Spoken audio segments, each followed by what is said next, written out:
Nahulog sa mababaw na bahagi ng bangin ang trailer truck na ito na may kargang mahigit 30 toneladang butil na mais sa bahagi ng Zigzag Road sa Barangay Tingga, Itaas sa Batangas City.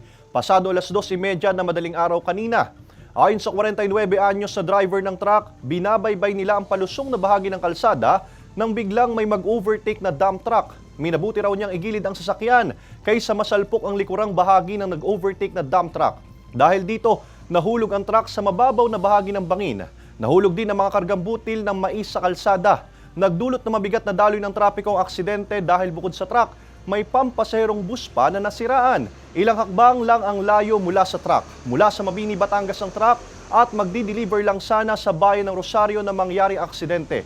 Ligtas ang pahinante habang nagtamo naman ng mga sugat sa ulo at paa ang driver ng truck. Panawagan niya sa driver ng dump truck.